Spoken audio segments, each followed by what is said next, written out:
बिस्मिल्लाहिर्रहमानिर्रहीम। अस्सलाम वालेकुम नादरीन, आप यूट्यूब चैनल देख रहे हैं। मैं इमरान खान हूँ। नादरीन, दस्तखत तो हो गए एमओयू के ऊपर, डोनाल्ड ट्रंप के भी हो गए और ईरानी सदर के भी हो गए। और दस्तखत जैसे डोनाल्ड ट्रंप ने किए वो तस्वीर भी आ गई है। इतना कोई डोनाल्ड ट्रंप के लिए खुशी की बात नहीं है, क्योंकि ईरान ने इस लड़ाई को ना सिर्फ मैदान में जीता बल्कि टेबल के ऊपर भी ईरान ने इस लड़ाई को जीता है। अमेरिका को दो चीज़ें हासिल हुई। नंबर एक, कि ईरान एटमी धमाका नहीं कर पाएगा, तो वो तो ईरान के पास पहले ही फतवा था कि वो एटमी धमाका नहीं करेंगे आयतुल्ला अली खामनाई की सूरत में। नंबर दो, जो चीज़ अमेरिका ने हासिल की वो ये कि आबना हुर्मुज़ से ऑयल टैंकर्स गुजर सकेंगे। डोनाल्ड ट्रंप ने अपने मुंह से कहा कि दुनिया में तेल की किल्लत हो रही थी और 4 हफ्तों के बाद किसी के पास तेल ना होता अगर ये मुआहदा हम ना करते तो।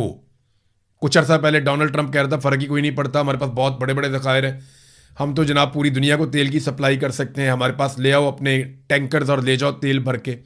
लेकिन फिर डोनाल्ड ट्रंप ने हकीकत बताई कि ईरान ने इस हद तक मजबूर कर दिया था आबना हुर्मुज़ को बंद करने के बाद कि दुनिया में तेल की किल्लत पैदा हो रही थी। तो आबना हुर्मुज़ खुल गई, वो तो जंग से पहले भी खुली हुई थी।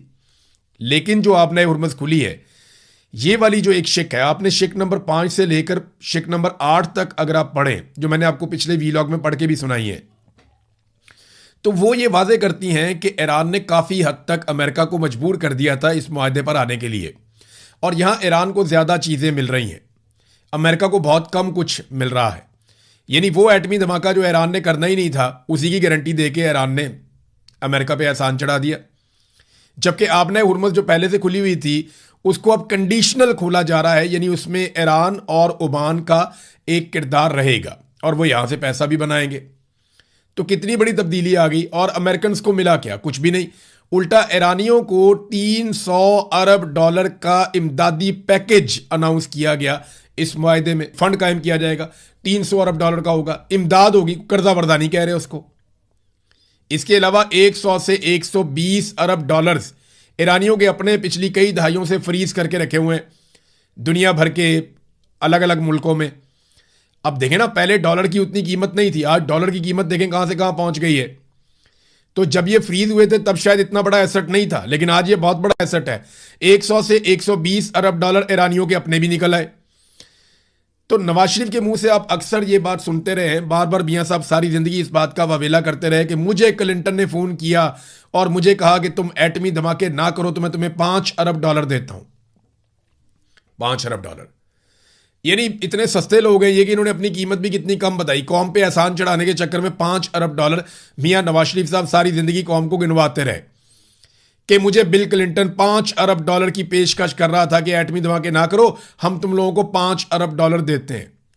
उधर ईरान ने एटमी धमाके करने भी नहीं थे बकौल उनके, और वो ना करने के उन्होंने जो पैसे ले लिए, $120 अरब अपना छुड़वा लिया और $300 अरब का इमदादी पैकेज भी उन्होंने अपना मंजूर करवा लिया। फिर पाबंदियां भी उन्होंने अपने ऊपर खत्म करवा ली और खित्ते में अपनी बालादस्ती भी उन्होंने साबित कर दी कि इस रीजन में कोई मुल्क कम से कम ईरान के साथ जंग नहीं कर सकता, उसके मिसाइलों के आगे ठहर नहीं सकता। बेशक उनके पास एयरफोर्स नहीं है, लेकिन वो अलग तरह की लड़ाई लड़ते हैं। उन्होंने दुनिया को लड़ाई का एक नया तरीका सिखाया कि आप ड्रोन्स को और मिसाइलों को एक साथ फायर करें, पहले ड्रोन्स भेजें फिर मिसाइल भेजें और फिजा के अंदर अपनी बालादस्ती कायम करें और फिर जहां चाहें आप अटैक करें। उन्होंने एक नई तरह का, उन्होंने इसके ऊपर हम एक अलग वीलॉग करेंगे कि ईरान ने नई तरह की लड़ाई या जंगी हिकमत अमली कैसे मुतारफ करवाई और किस तरीके से उसने अमेरिका को और इसराइल को परेशान किया इस लड़ाई में, और पूरी दुनिया इस लड़ाई से बाहर अपने आप को रखने पर मजबूर क्यों हुई, उन्हें किस बात का डर था। इन चीज़ों पे हम बात करेंगे। अरब ममालिक के साथ क्या हुआ, उनकी ख्वाहिश क्या थी, एक पूरा वीलॉग इसके ऊपर हमें करना चाहिए, हम इसके ऊपर करेंगे क्योंकि बड़ी इंटरेस्टिंग चीज़ें हैं इसमें। तो नवाज शरीफ साहब $5 अरब को रोते रहे, उधर ईरान ने लगभग $425 अरब का जो है वो मामला कर दिया और उन्होंने एटमी धमाका करना भी नहीं था बकौल उनके। फील्ड मार्शल के बारे में ये कहा था फैसल वावडा ने कि जनाब जो हमारे फील्ड मार्शल हैं उन्होंने इसको खुद टाइप किया है, ये जो मुआहदा है या एमओयू है, फील्ड मार्शल ने खुद इसको लिखा है। डोनाल्ड ट्रंप जो साइन कर रहे थे वो फारसी में था। तो मेरे दिमाग में ये सवाल आया कि फील्ड मार्शल को फारसी आती है या उन्होंने फारसी में इसका तर्जुमा करवाया होगा। सवाल है, दिमाग में आ सकता है। लेकिन मामला यह है कि पाकिस्तान में इस चीज़ को ऐसे उठाया जा रहा है कि जैसे बस 1 घंटे के बाद ईरान ने तबाह बर्बाद हो जाना था, हर चीज़ ख़त्म हो जानी थी, कोई एटमी हमला होने वाला था, कोई बहुत बड़ी थर्ड वर्ल्ड वॉर शुरू होने वाली थी, सारी दुनिया के ममालिक अपने बम और जंगी जहाज़ लेकर तैयार बैठे हुए थे और हर तरफ से अटैक हो जाना था। तो अब इसको इस तरह का रंग दिया जा रहा है पाकिस्तान में टाउटों की जानिब से कि जनाब फील्ड मार्शल ने पूरी दुनिया को बचा लिया, वो भी पहले पाकिस्तान को तो बचा लें। पाकिस्तान के अंदर दहशतगर्दी बढ़ती चली जा रही है, बढ़ती चली जा रही है, बढ़ती चली जा रही है। पिछले सारे रिकॉर्ड दहशतगर्दी के पाकिस्तान में टूट रहे हैं और दुनिया को बचाने चले हैं। दुनिया के अंदर सालसी करनी है, कश्मीरियों से बातचीत हो नहीं पा रही। दुनिया के अंदर सालसी करनी है, 3 साल से कौम का सबसे मकबूल लीडर जेल में बैठा हुआ है, उसके साथ बातचीत करने की कैपेसिटी है नहीं, उसका सामना कर नहीं पा रहे। दुनिया के जनाब हमने मुज़ाकरात करवाने।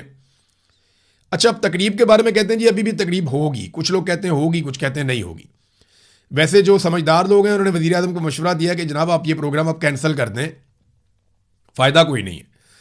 और ईरानियों से बहुत नाराज़ भी हुए पाकिस्तानी हुक्मरान के, जनाब देखें ये तो दस्तखत हो गए, ईरान ने भी कर दिए, ये दस्तखत डोनाल्ड ट्रंप ने भी कर दिए, बीच में रह गया शहबाज शरीफ, तो शहबाज शरीफ ने दस्तखत करके अपना फ़ोटो जारी कर दिया।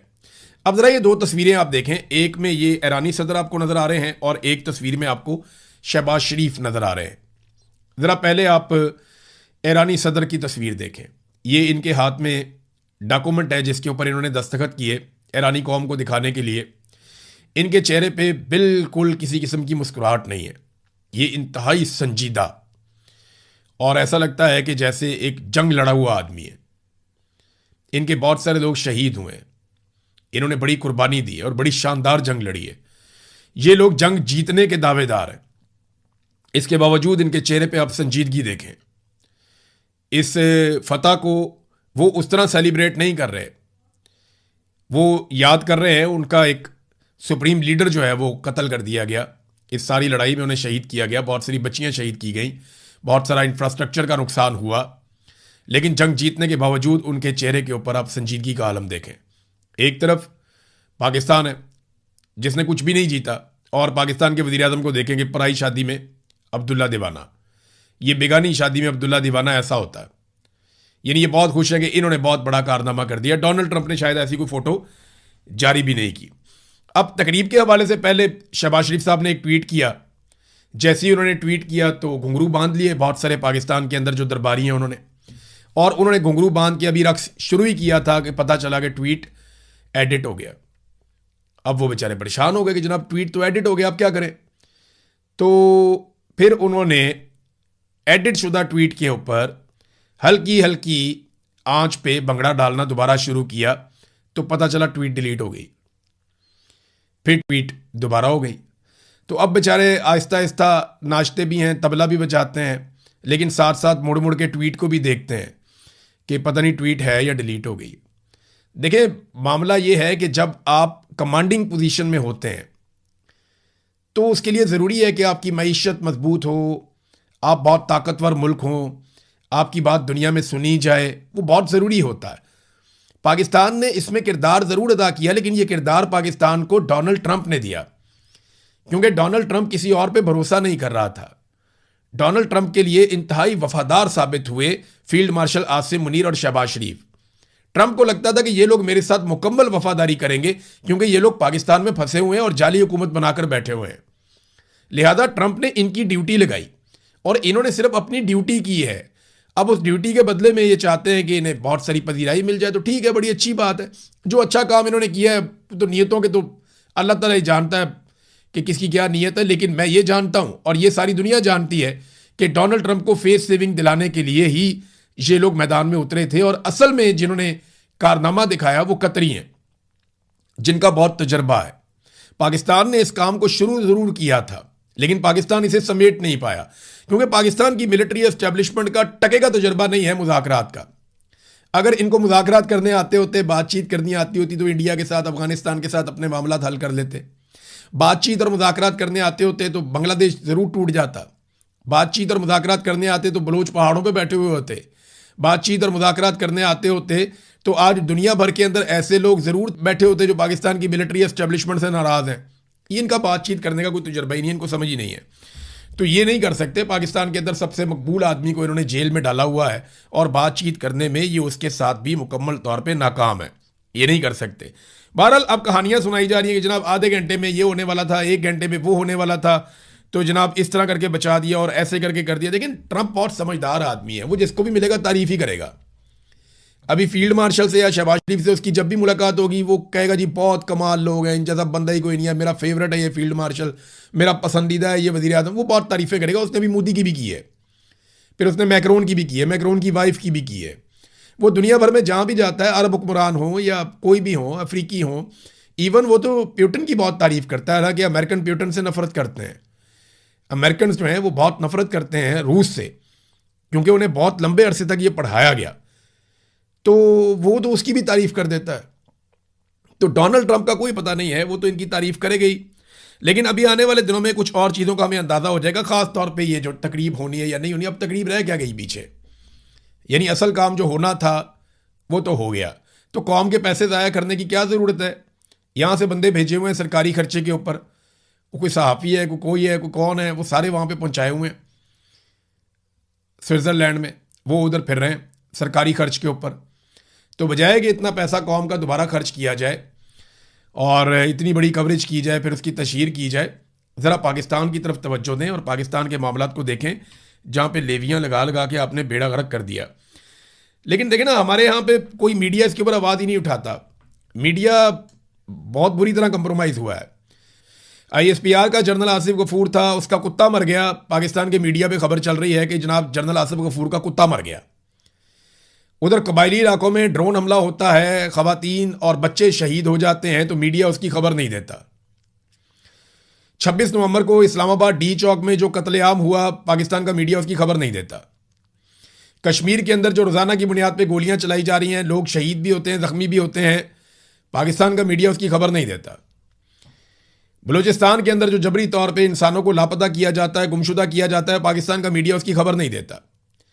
मारंग बलोच के साथ कितनी बड़ी ज्यादती हो रही है उसकी खबर नहीं देता। आलमी सतह पे हादी अली चट्टा और ईमान मजारी को रिकग्नाइज किया जा रहा है, पाकिस्तान का मीडिया उसकी खबर नहीं देता। पाकिस्तान का मीडिया खबर देता है कि जर्नैल का कुत्ता मर गया। यह है पाकिस्तान के मीडिया की कुल औकात। ये औकात आप सबने याद रखनी है। और मीडिया जब भी कभी सक्का सवित्रा बन के आपके सामने आए तो आपने उसको ये औकात याद भी दिलानी है कि जनाब आपने हमारे साथ ये किया था। ये शुक्र है सोशल मीडिया है, वरना कुछ भी नहीं हो सकता था। इमरान खान के केसेस भी रिपोर्ट नहीं करते पाकिस्तान की मीडिया वाले। इन्हें जनाब पाकिस्तानियों से ज़्यादा जर्नैलों के कुत्ते अजीज़ हैं पाकिस्तान की मीडिया को। सुप्रीम कोर्ट में इमरान खान साहब का केस लगा हुआ था, थोड़ा सा मैं उसके बारे में आपको बता दूं, क्योंकि पिछले वीलॉग में मैंने आपको इसकी तफसीलात बताई थी कुछ। तो एक तो ये है कि इमरान खान को शिफा इंटरनेशनल अस्पताल मुंतकिल करने, फैमिली और ज़ाती मुआलिज की रसाई में जो इस्लामाबाद हाई कोर्ट के फैसले के खिलाफ अपील में सुप्रीम कोर्ट ने आज ही इमरान खान की जानिब से वकालतनामा जमा कराने की हदायत जारी कर दी। साथ ही केस जल्द मुकर्रर करने की अजीज भंडारी की इस्तदा भी ऑर्डर में लिख दी कि ठीक है हम जल्दी केस आपका सुन लेते हैं।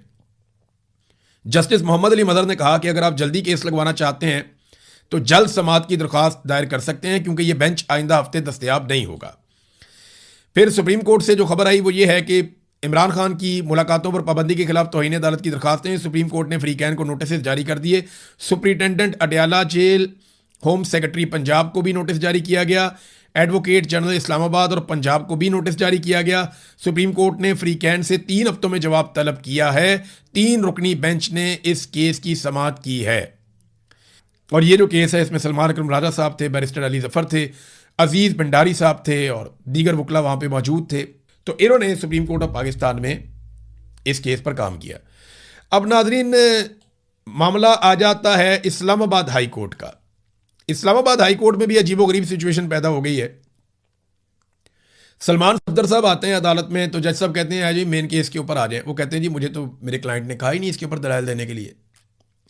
क्लाइंट से मुलाकात करवाएंगे, जेल में आप भिजवाएंगे, बुशरा बीबी से मिलूंगा, इमरान खान से मिलूंगा, उनसे बात करूंगा तो आके उनका केस लड़ूंगा ना। मैं ऐसे कैसे केस लड़ लूँ आके? बात तो उनकी ठीक है। अब मुलाकात ये लोग करवाते नहीं वकला की।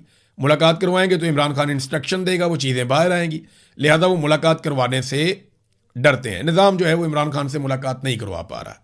उन्हें इस बात का खौफ है कि इमरान खान फील्ड मार्शल आसिम मुनीर को एक मरतबा फिर जेल से बैठकर तनकीद का निशाना बनाएंगे और फील्ड मार्शल एक मरतबा फिर तनकीद के एक गर्दाब में फंस जाएंगे।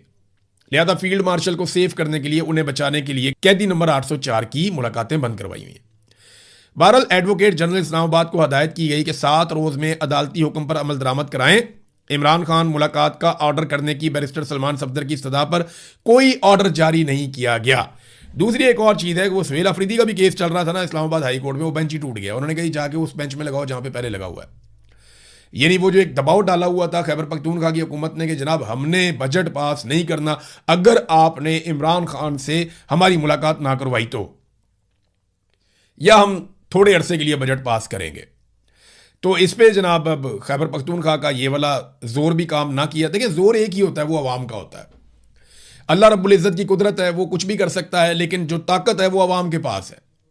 आप अगर अवाम को इकट्ठा नहीं कर सकते तो आप जो मर्जी पैंतरा चला लें, आप एस्टेब्लिशमेंट को रोक नहीं पाएंगे, आप नहीं कर पाएंगे। पाकिस्तान तहरीक इंसाफ के पास ये मौका था, ख़ास तौर पे जो खैबर पख्तूनख्वा के अंदर पाकिस्तान तहरीक इंसाफ की क़यादत है, उनके पास मौका था कि वो नौजवानों को इकट्ठा करते, मोबिलाइज करते, चैनलाइज करते और एस्टेब्लिशमेंट को घुटनों पे लेकर आते, लेकिन उन्होंने ऐसा नहीं किया। अब वो बजट के मामलात के ऊपर कोशिश करते रहते हैं बेचारे, लेकिन उनकी बात बनती नहीं है। तो अदालत में भी ये प्रेशर काम नहीं आया, अदालत का बेंच टूट गया। उन्होंने कहा जाएं दूसरे बेंच में जाके वहाँ पे करें। वो मामला भी अब लंबा लटक गया। तो सुहेल अफरीदी की मुलाकात इमरान खान साहब से कैसे होगी? ऐसे तो नहीं होगी। सुहेल अफरीदी ने अपने मुंह से कहा था कि ये घी सीधी उंगली से नहीं निकलेगा, और उंगली टेढ़ी सुहेल अफरीदी साहब से होती नहीं है। नाज़रीन, बिलावल ने एक बहुत अच्छी बात की है। देखें 10 दिन हो गए हैं आज़ाद कश्मीर में लॉकडाउन चल रहा है, आज़ाद कश्मीर में शटर डाउन हड़ताल चल रही है, पूरा आज़ाद कश्मीर बंद है, हालात हुकूमत के कंट्रोल में वहाँ पे नहीं है। जगह जगह पे लोग धरने देकर बैठे हुए हैं, मुख्तलिफ जगहों में रैलियाँ निकलती रहती हैं, और कश्मीरी जो हैं वो अपने हक के लिए खड़े हैं। बिलावल ने एक बड़ी अच्छी बात की, मैं चाहूँगा जहाँ पे अच्छी बात हो उसको अप्रिशिएट करना चाहिए। बिलावल ने कहा जी कि मुहाजिर नशस्तें जो हैं इनको मखसूस नशस्तों में बदल दिया जाए। कोई भी सूबा होगा उसकी आधी सीटें आप दूसरे सूबे में रख लें तो दूसरा सूबा तो एतराज़ करेगा ही ना। मिसाल के तौर पे पंजाब की आधी सीटें अगर आप सिंध में रख दें तो पंजाब वाले मेरे इत्तेहादी खुश तो नहीं होंगे, ये बिलावल ने कहा। तो ये एक अच्छी तजवीज़ है कि इनको मखसूस नशस्तें बना दिया जाए। मिसाल के तौर पे आज़ाद कश्मीर में फ़र्ज़ करें आप 30 सीटों के ऊपर इलेक्शन होता है, 30-32 सीटों पे इलेक्शन होता है, तो जो ये 30-32 सीटें जीते उनको मुतनासिब नुमाइंदगी दे दी जाए और उनको मिला जुला कर जो है वो मखसूस नशस्तों की सूरत में जो ये मुहाजिरीन वाली सीटें वो दे दी जाएं, बांट दी जाएं, 12 कर लें, 10 कर लें, जैसे भी कर लें, तो इनकी नुमाइंदगी भी हो जाएगी और आज़ाद कश्मीर का मैंडेट भी मुतासिर नहीं होगा। ये मैं आपसे कह रहा हूं। यानी फैसला आज़ाद कश्मीर के लोग करेंगे अपने मुस्तकबिल का, और मुहाजिरीन की मखसूस नशस्तें दे दी जाएंगी उन लोगों को जो वहां से इलेक्शन जीत कर आएंगे। ये एक अच्छी ऑप्शन है जो बिलावल ने दी है, एक बीच का रास्ता भी हो सकता है। बहरहाल देखते हैं कि जॉइंट अवामी एक्शन कमेटी इसके ऊपर क्या कहती है, क्योंकि वो ज़्यादा इस मसले को जानते हैं।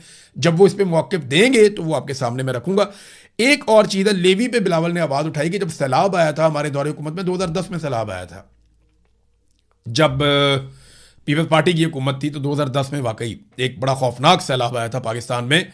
तो उस वक्त उन्होंने पेट्रोल पे लेवी लगाई थी ताकि सूबों को फ़ायदा हो, लेकिन बिलावल कहता है सूबों को कुछ भी नहीं मिला लेवी से, और अब लेवी कहाँ से कहाँ पहुँच गई है और ये लेवी ख़त्म भी नहीं हुई। तो बिलावल साहब अभी कुछ अर्सा पहले आप ही की जमात ने सपोर्ट किया इस हुकूमत को, इस हवाले से इनको कानूनी रास्ता बनाकर दिया कि वो जितनी चाहें लेवी लगाएं, आप इसके लिए बराबर के जिम्मेदार हैं। आज हुकूमत अगर मनमानी लेवी लगा रही है, आज हुकूमत अगर जैसा दिल करता है वैसी लेवी लगा देती है पाकिस्तानी कौम के ऊपर, तो इसमें पीपल्स पार्टी का बराबर का किरदार है, क्योंकि पीपल्स पार्टी ने वो कानूनी रास्ता फराहम किया, मदद की असेंबली के अंदर PMLN की, ताकि वो अवाम के ऊपर जालिमाना लेवी लगाएं। तो ये ना एक बड़ा ज़बरदस्त इन्होंने एक पैंतरा बना लिया। बिलावल आहिस्ता आहिस्ता ये शो करते हैं कि जैसे वो अपोजिशन है, लेकिन एक्चुअली बिलावल हुकूमत है। बिलावल हुकूमत में बैठा हुआ है, हुकूमती बेंचों से इसका ताल्लुक है, सिर्फ इसने वजारत नहीं ली है। बाकी बिलावल जरदारी या आसिफ जरदारी ये हुकूमत का हिस्सा है। अगर PMLN की हुकूमत नकली है तो उसी नकली हुकूमत के वोटों से आसिफ जरदारी पाकिस्तान का सदर बना है, तो वो भी नकली है। उसी हुकूमत के वोटों से यूसुफ रज़ा गिलानी को बनाया गया है और बाकी लोग भी बनाए गए हैं, वो सारे भी फिर नकली हैं। तो पीपल्स पार्टी इससे बच नहीं सकती। वो फॉर्म 47 की पैदावार है पीपल्स पार्टी भी, और पीपल्स पार्टी इन तमाम जराइम के अंदर बराबर की हिस्सेदार है। अभी आप देखेंगे पीपल्स पार्टी ये बजट भी पास करवाएगी, क्योंकि जैसा उन्हें एस्टेब्लिशमेंट कहती है या जर्नैल उन्हें पैगाम देते हैं, वो एग्जैक्टली वही काम करते हैं। नाज़रीन, कुछ और खबरें थी मेरे पास, लेकिन अभी क्योंकि वक्त की किल्लत है, काफ़ी टाइम हो गया,